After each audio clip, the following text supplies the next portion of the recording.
دنیا میں جو لوگ دوسروں کو خیر سکھاتے ہیں، برائی سے روکتے ہیں، تعلیم دیتے ہیں، جہالت سے بچاتے ہیں، وہ لوگ امام کہلاتے ہیں، استاد کہلاتے ہیں، مرشد کہلاتے ہیں۔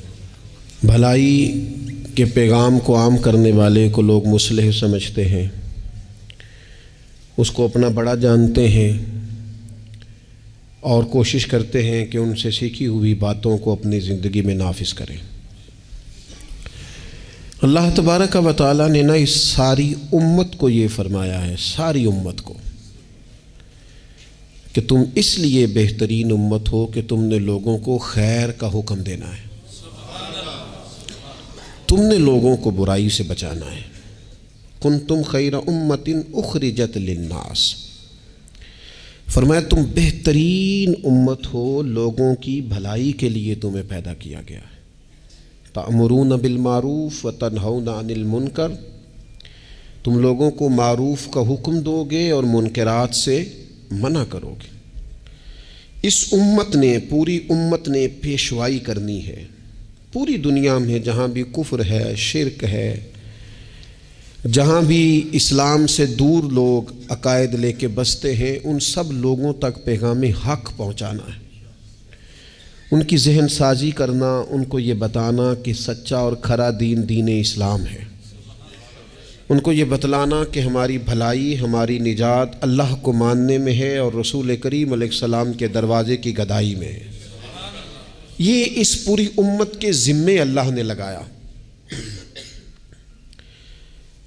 ہمارے ہاں لوگ یہ سمجھتے ہیں کہ مجھے نسبت حاصل ہو گئی ہے، اب میرا اعزاز بن گیا ہے، لیکن جو چیز وجہ نسبت ہے اس کو میں اختیار کروں چاہے نہ کروں۔ استاد بڑا باعث افتخار ہے، پر اس کی وجہ عزت یہ ہے کہ وہ پڑھاتا ہے، اور اگر وہ پڑھائے ہی نہ، وہ کہے جی میں استاد ہوں میری عزت کرو، بھئی آپ کا جو منصب ہے وہ بھی تو پورا کریں آپ۔ ایک شخص ہے جس کی وجہ عزت یہ ہے، وجہ فضیلت یہ ہے کہ وہ کسی کو کوئی ہنر سکھاتا ہے، کوئی کام سکھاتا ہے، وہ کہے کہ میری عزت تو کرو، پر جو وجہ ہے عزت کی وہ میں پوری نہیں کروں گا، تو لوگ کہیں گے بھی جو وجہ اعزاز ہے وہ تو آپ نے پورا کیا ہی نہیں۔ اس امت مسلمہ کی جو وجہ فضیلت ہے وہ سب سے پہلی تو یہ ہے کہ یہ رسول پاک کی امت ہے، یہ سب سے پہلا اعزاز ہے۔ اور دوسری اس کی جو فضیلت اللہ کے قرآن نے بیان کی وہ یہ کی کہ تأمرون بالمعروف، یہ لوگوں کو بھلائی کا حکم دینے والے لوگ ہیں، وتنہون عن المنکر، اور یہ لوگوں کو منکرات سے، بری چیزوں سے، بری باتوں سے روکنے والے ہیں۔ اس امت نے غلبے کا کام کرنا تھا، دنیا پہ دین کے جھنڈے کو بلندی دینی تھی۔ ہمارے ہاں جو ہمارا دین ہے نا، اسے ہم نے بطور مذہب کے لیا ہے، بطور دین کے نہیں۔ ہم دین اسلام کو مذہب کے طور پر لیتے ہیں، نماز پڑھنا، روزہ رکھنا، شادی کا موقع آ گیا تو چلو باقی سارے کام اپنی مرضی کے، اور نکاح ضرور کرنا ہے، ایجاب و قبول کرانا ہے دینی طریقے پر، اچھی بات ہے۔ ہم اس کو بطور مذہب کے لیتے ہیں، بطور دین کے نہیں۔ یعنی ہم کہتے ہیں کہ ہم مسجد کے اندر تو اسے قبول کریں گے، لیکن جب دینی طور پر قبول کریں گے نا، پھر ہم مطالبہ کریں گے کہ کچہری میں بھی رسول اللہ کا دین ہونا چاہیے۔ پھر ہم نفاذ کی بات کریں گے، پھر ہم اس کے غلبے، هو الذی ارسل رسولہ بالہدی والدین الحق، یہ دین ہے، والدین الحق لیظہرہ علی الدین کلہ۔ اللہ فرماتے ہیں یہ رسول ہم نے اس لیے بھیجے ہیں دین حق دے کے، تاکہ اس دین کو سارے دینوں پر غالب کر دیں، اس کا غلبہ ہو۔ ہمارا کفر کے ساتھ یہ طریقہ ہمیشہ یہ رہا، غیروں کے ساتھ، کہ بھئی دین ہمارا چلے گا، تم ہمیں جزیہ دو، اپنے مذہب کے مطابق تم کرو پوجا پاٹ، معاذ اللہ جو تم نے کرنی ہے، اگرچہ وہ درست نہیں ہے۔ لیکن اب کیا ہوا ہے؟ اب یہ ہوا ہے کہ نظام ان کا ہے ہر جگہ پہ، اور ہمیں یہ کہا گیا ہے کہ نماز پڑھو کوئی حرج نہیں، روزہ رکھو، زکوٰۃ دو، خدمات کرو، لیکن جو نظام ہے ارسل رسولہ بالہدی والدین الحق لیظہرہ علی الدین کلہ، وہ ہمیں کہتے ہیں کہ نظام ہمارا رہے گا، امریکہ، افریقہ، برطانیہ میں نماز پڑھنے پر تو کوئی پابندی نہیں، لیکن وہ آپ کو آپ کے قانون کے مطابق نفاذ دین کی اجازت. اور یہاں بھی یہ حال ہے. ہمارا سیاستدان کیا کہتا ہے مولوی نماز پڑھے، کون منع کرتا ہے؟ بڑی مسجد بنائے، لیکن سیاست کی بات نہ کرے، وہ غلبے کی بات نہ کرے، وہ اسمبلی میں دین کی بات نہ کرے. یہ وہ بنیادی فرق ہے جسے سمجھنے کی ضرورت ہے کہ جب تک نفاذ دین نہیں ہوتا اتنی دیر تک یہ تفریق ختم نہیں کی جا سکتی کہ یہ امیر ہے اور یہ غریب ہے. اتنی دیر تک یعنی آپ تک نماز تو آئے گی اگر آپ بطور مذہب دین کو لیں گے، لیکن انصاف نہیں آئے گا. انصاف گھر میں تب آئے گا جب دین نافذ ہوگا. غریب کو اس کی داد رسی اس وقت ہوگی جب کچہری میں اور جب پارلیمنٹ میں دین آئے گا. یہ ضروریات زندگی کی تب پوری ہوں گی. ورنہ ٹھیک ہے غریب کی مدد ہو رہی ہے، مسکین سے تعاون ہو رہا ہے اپنے لب و لہجے، تو دین کے لیے جد و جہد کرنا، دین کے نفاذ کی کوشش کرنا، سب سے پہلا مسئلہ تو یہ ہے. دین کیسے نافذ ہو؟ سب سے پہلا مسئلہ تو یہ ہے کہ ہمارے اندر وہ خاص شعور ہی نہیں کہ مذہب کو نافذ ہونا چاہیے. کیونکہ اپنی اپنی دکانداری، اپنا اپنا نظام، اپنا اپنا حساب، اپنے اپنی طریقے سے سب لوگ لے کے چل رہے ہیں. وہ ایک نظام کے جھنڈے کے تلے آنے کو تیار ہے. سب سے پہلی بات تو یہ ہے کہ ہمارے اندر دینی شعور پیدا ہو. ہم پسند کریں اس بات کو کہ اگر نبی پاک نے سادہ کھانا پسند کیا تو ہمیں بھی سادہ پسند ہے. ہم پسند کریں اس بات کو کہ اگر حضور نے فرمایا ہے کہ سادی بارات جائے گی، تھوڑے سے لوگ ہوں گے، نکاح آسان ہوگا، وہ برکت والا ہوگا، تو ہمارا یعنی وہ جو ہمارے اندر چیز پنپتی ہے نا کہ میں مطلب چاہ کرنا ہے میرے منڈے دا بیاہ ہے، وہ پنپے نہ، وہ خواہش نہ پیدا ہو. سب سے پہلی بات تو یہ ہے ہم کہیں یار میں اسی طرح بیٹی کا بیاہ کروں گا جس طرح مدینے والے نے سیدہ فاطمہ کا کیا ہے. ہم اسی طرح نکاح کو رواج دیں گے جس نکاح کا رواج نبی پاک نے مولا علی شیر خدا کے لیے پسند فرمایا ہے. یہ جب پہلی بات تو یہاں اپنے آپ کو کھڑا کرنا بڑا ضروری ہے. یہاں نہیں کھڑا کر پاتے. اگر پیسے ہاتھ نہیں آئے تو چلو ٹھیک ہے ہم سادے ہو گئے، اگر آ گئے تو یاد رکھو فقیری میں فقیری کرنا کوئی کمال نہیں، کرنی پڑتی ہے، مجبوری ہوتی ہے.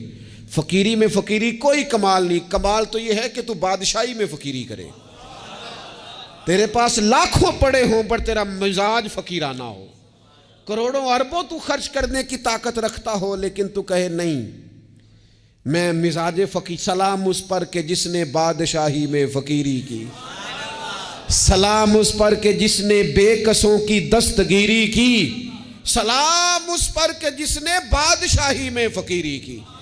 نبی پاک علیہ السلام نے بادشاہی میں فقیری کی، حضرت ابو بکر نے بادشاہی میں فقیری کی، حضرت سیدنا عمر فاروق نے بادشاہی میں فقیری کی، کروڑوں خرچ کرنے والے عثمان غنی. لیکن سیدنا عثمان غنی کی شان یہ ہے کہ جب خطبہ دینے کے لیے منبر پہ بیٹھتے ہیں تو کرتے پہ بھی پیوند ہیں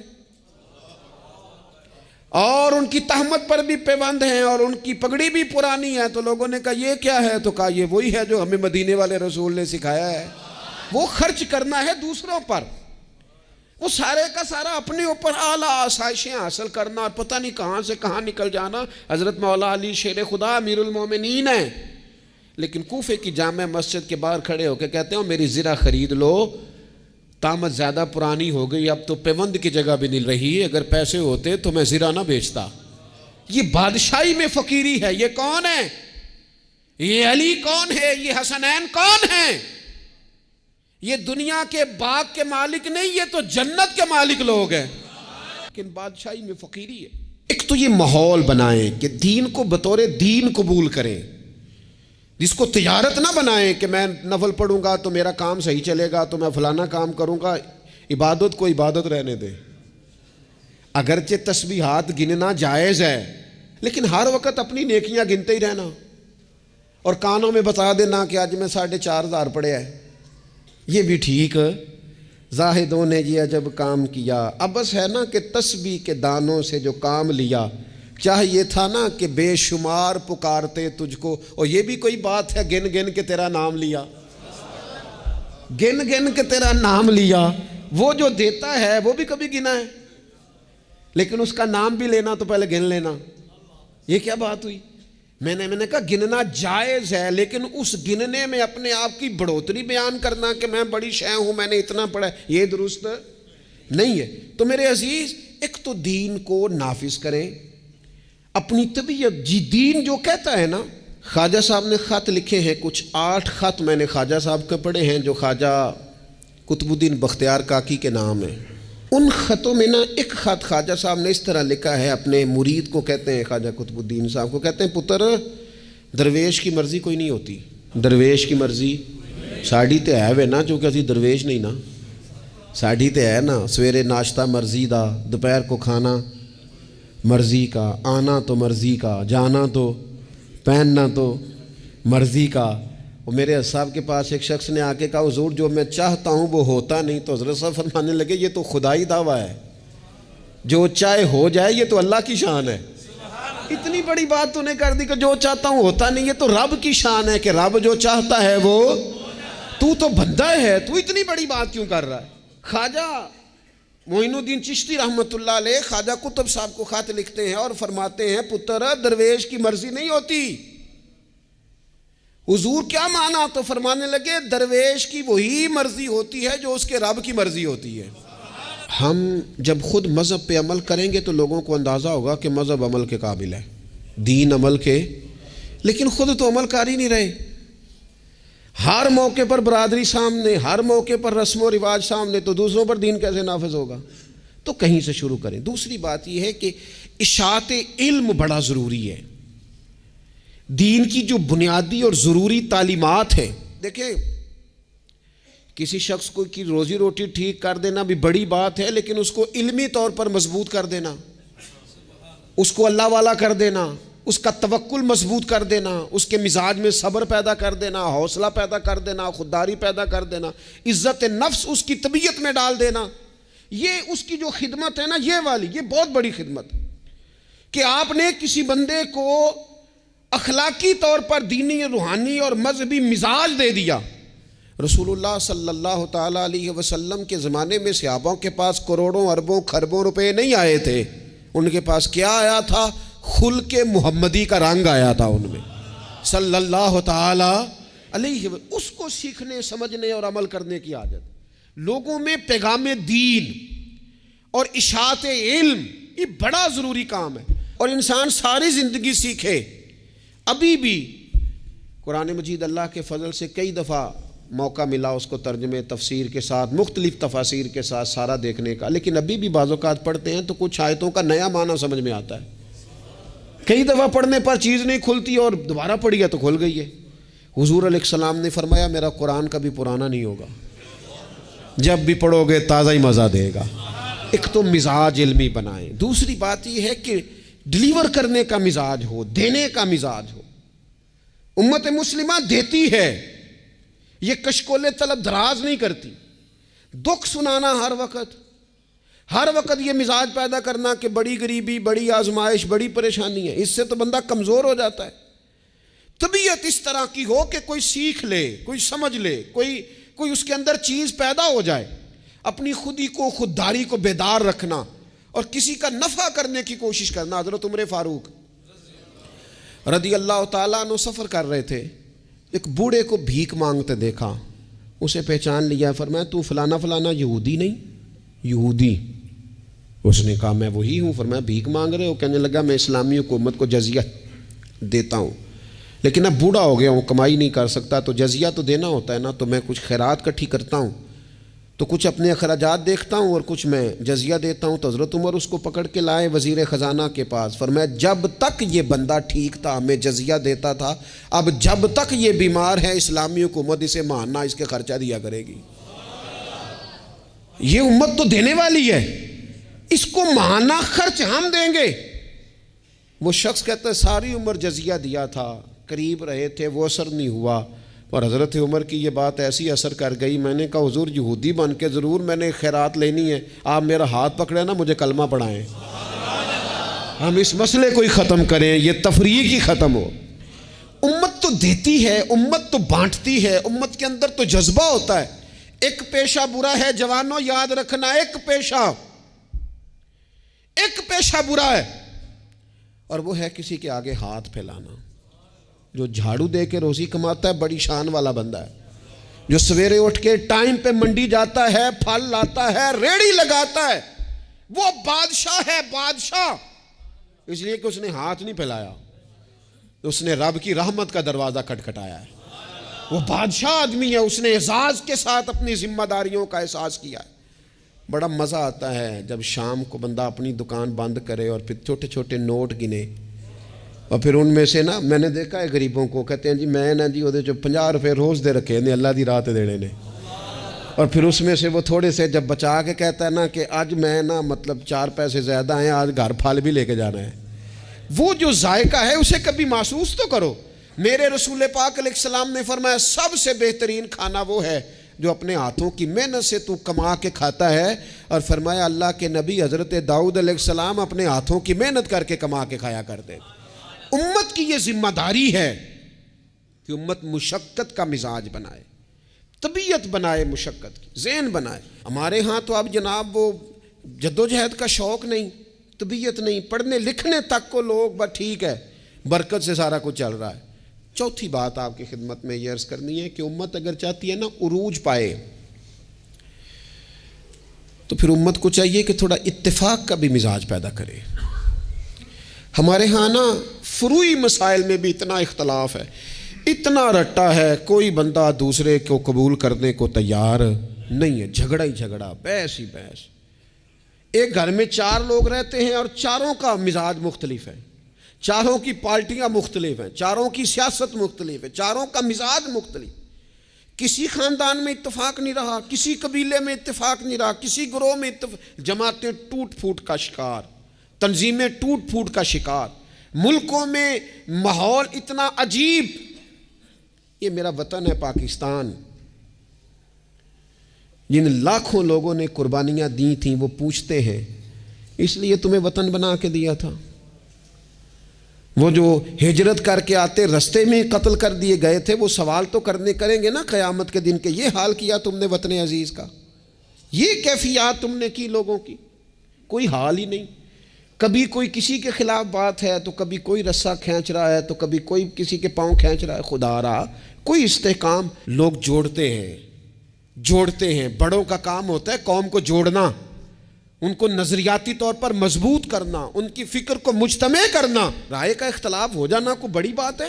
زندہ لوگوں میں اختلاف ہو جاتا ہے، زندے جب لوگ ہوتے ہیں تو ان کی رائے مختلف ہے، لیکن اپنی رائے کو دوسرے پہ مسلط کرنا، تھوڑا سننے کا بھی حوصلہ پیدا کرے تو کچھ اتفاق کا مزاج، کچھ تھوڑی دوسروں کی تعریف، کچھ تھوڑا کسی اور کو بھی قبول کر لینا، تھوڑا سا کسی اور کے بارے میں بھی کبھی اچھی رائے دے لینا، کبھی کہہ لینا کہ نہیں فلانا فلانا فلانا فلانا آدمی۔ جب لوگ بخیے ادھیڑ رہے ہوتے ہیں نا، فلانا بھی برا ہے، فلانا بھی برا ہے، فلانا بھی برا ہے، فلانا بھی برا ہے، تو میں اکثر کہتا ہوں یار تم نے اتنی جلدی کر دی سب کو برا کہنے کی، تمہیں پتہ نہیں لقد خلقنا الانسان فی احسن تقویم۔ رب کہتا ہے میں نے تو بڑا سونا انسان بنایا ہے اور تمہیں کسی میں اچھائی نظر نہیں آ رہی۔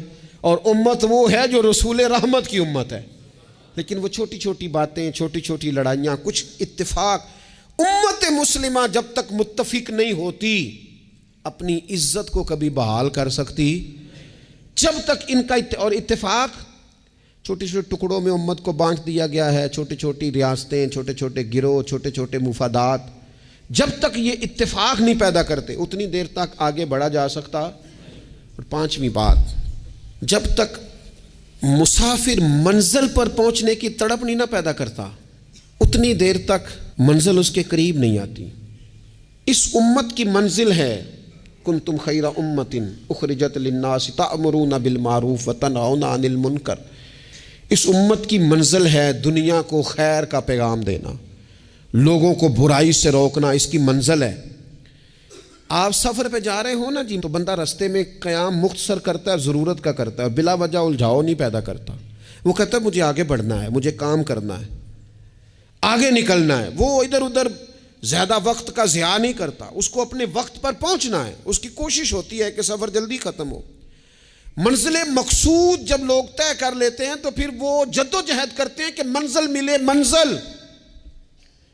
میں کیا کروں، کیسے عرض کروں؟ ہمارے ہاں لوگوں نے منزل کا تعین ہی نہیں کیا، منزل پیسے کو، شہرت کو، دولت کو بنایا۔ ہماری منزل تھی کہ ہم نے دنیا میں خیر پھیلانی ہے، ہم نے حق کی اذانیں دینی ہیں، ہم نے لوگوں کو پیغام دینا ہے کہ اگر تم نے خیر سیکھنی ہے تو دروازہ رسول پہ آؤ صلی اللہ تعالی علیہ۔ لیکن ہمارا تو گھر کا جھگڑا ہی نہیں ختم ہو رہا، ذاتی رٹے ہی نہیں ختم ہو رہے، ہمارے اپنے روزمرہ کے مسائل نہیں ہمیں پیس کے رکھ، باہر نکلنے کو تیار ہی نہیں، بڑی سوچیں۔ اقبال کہنے لگے وائے ناکامی متائے کارواں جاتا رہا، اور کارواں کے دل سے احساس زیاں جاتا رہا۔ کہنے لگے مسئلہ تو یہ ہے کہ سارا کچھ لٹ گیا اور ہمیں احساس بھی نہیں کہ لٹ گیا ہے، امت بکھر گئی، ٹوٹ گئی، اور احساس بھی نہیں کہ ٹوٹ گئی۔ کچھ کوشش، کچھ جد و جہد، کچھ آگے بڑھنا، کچھ ہمت کرنا، کچھ تھوڑا سا منزل کی طرف سفر کرنا کہ ہم اپنا جتنے لوگ آئے نا امت مسلمہ میں انہوں نے خیر میں اپنا حصہ ڈالا۔ حضرت صدیق اکبر، فاروق اعظم، عثمان غنی، مولا علی، سعد بن ابی وقاص، حضرت ابو عبیدہ بن جراح، جناب معاذ بن جبل، حسنین، کریمین، آگے آئیے حضرت عمر بن عبدالعزیز، امام بخاری، امام مسلم، امام ترمذی، امام اعظم، امام احمد بن حنبل، امام شافعی، اعلیٰ حضرت بریلوی۔ آپ دیکھیں لوگ اپنے اپنے دور میں اپنا حصہ ڈالا، وہ دین کا پیغام دور کے تقاضوں کے مطابق سناتے گئے۔ اگر وہ پیغام بغداد آیا تو غوث پاک نے ممبر سجا لیا، اگر وہ پیغام اجمیر آیا تو خواجہ معین الدین نے ممبر سجا لیا، اگر وہ پیغام پاک پتن آیا تو بابا فرید ممبر پہ بیٹھ گئے، دنیا کو اللہ اللہ سکھا دی۔ اگر وہ پیغام لاہور آیا تو سید حجویر مخدوم امم، گنج بخش فیض عالم، مظہر نور خدا، ناکسارا پیر کامل کامل آرا، رہنما وہ اذانیں دیتے رہے، اپنے اپنے حصے کی ڈیوٹی کرتے رہے۔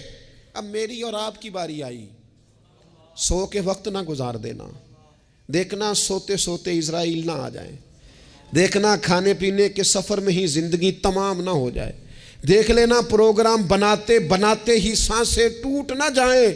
اقبال تڑپ کے کہنے لگے، حضور کی بارگاہ میں کہنے لگے میری زندگی کا مقصد تیرے دین کی سرفرازی، میں اسی لیے مسلمان، میں اسی لیے مسلمان، میں اسی لیے مسلمان، میں اسی لیے نمازی۔